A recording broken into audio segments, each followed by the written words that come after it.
Let's talk about World's End, Kofi. How you doing, mate? I feel like a pint.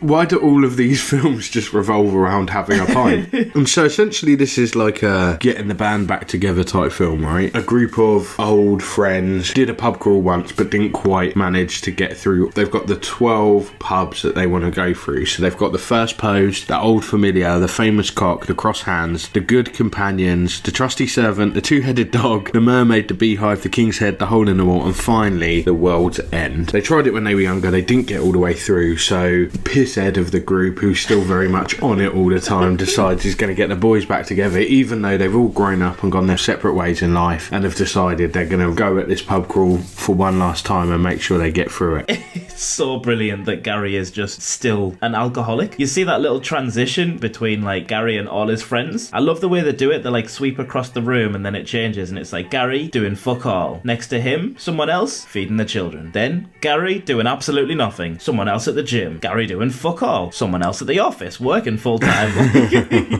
They've got one of every type of person in there so beautifully well that they've just nailed every friendship group in England ever.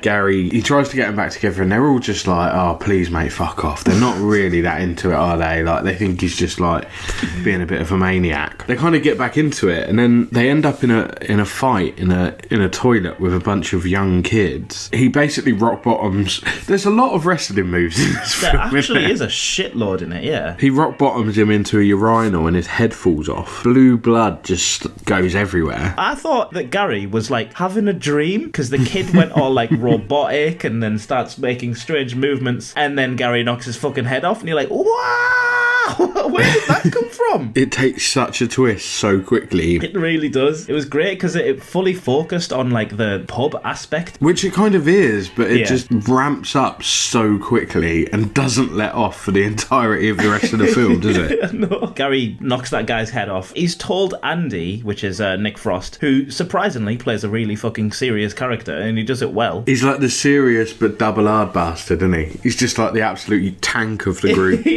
Gary says to him, like, oh, come on this pub crawl with me. And he's like, no, I wouldn't dare in a million years. And he's like, oh, my mum's dead. So he's like, oh, okay, I'll come with you. His mum's not fucking dead.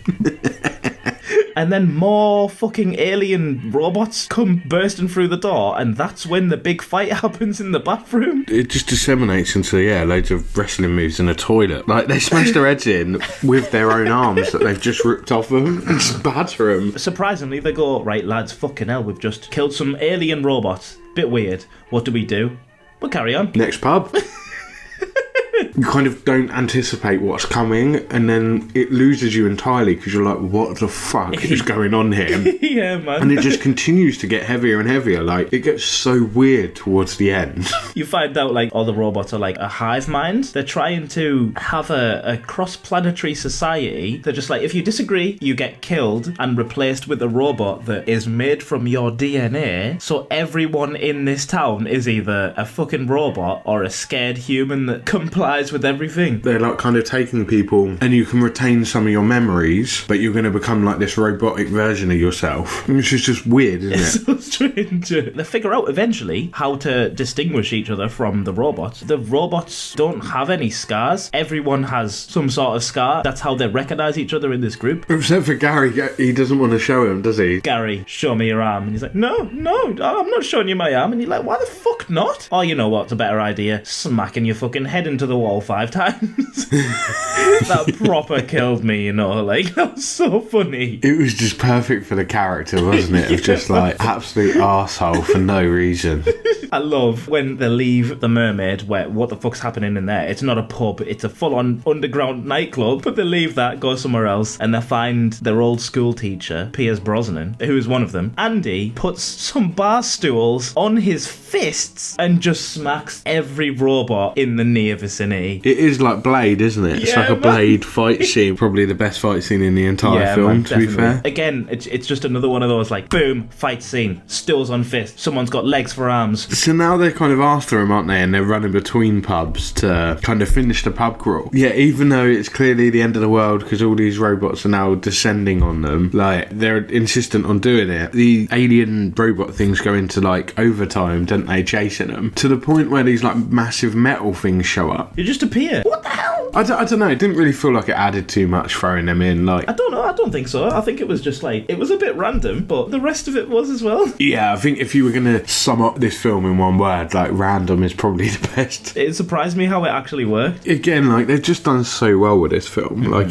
it's so weird, but it's just enjoyable somehow. Brilliant. Like, even though it is essentially incoherent bullshit the whole way through, it's just brilliant. Gary King was just such an arsehole. Even like this powerful overlord was getting angry with him and like arguing with him to the point it was like, oh, fuck this then, and just left him to it. Just couldn't be asked with him. Yeah, it ended up in this like weird dystopian place where essentially they're cowboys now, aren't they? Just going into saloons to have bar fights, and that's how the film ends. It's just so weird. It's great. Like, I do like the storyline as well. It had a very good underlying story, even if you took the robots out. Yeah, I think it did. I think though that the whole robot thing just took it in like a completely weird direction that I never anticipated. But that made it like insanely fun. Like another good film in this trilogy. And that to me, this whole trilogy is fantastic. Like I could always watch all three of these films. I think World's End is the one that I come back to the least. Yeah, same. It just doesn't come to mind when thinking about like a Simon Pegg and Nick Frost film. It's always Shaun of the Dead is the one. They are all like progressively better in different ways for different movies. Like you can pick one out for one thing and you can just watch each one over and over again. They're fucking incredible. Absolutely. I think all three are brilliant. I loved it from start to finish. They should do another trilogy. They should just keep adding to it. Yeah, man. Or if Cornetto bring out different flavours, they can just keep adding to it. Anyway, if you've made it this far and you are still listening, fair play to you, because that's taking you some work, isn't it? So while you're here, you might as well hit the subscribe button because you got this far. If you've already subscribed, just hit the like button because it helps us out, and leave a comment because algorithm and all that. Engagement helps us grow, doesn't it? And if you care about us as human beings, then you would help us grow. That was very succinct. We've made some personal friends in the comment section. Thanks. I don't know. Comedy Gamer 957. Comedy Gamer, isn't that Deji? Oh my god! It's Deji in our comments. Just that would be amazing. He's lost that many subscribers. He's ended up being the 94 views that we're going to get on this.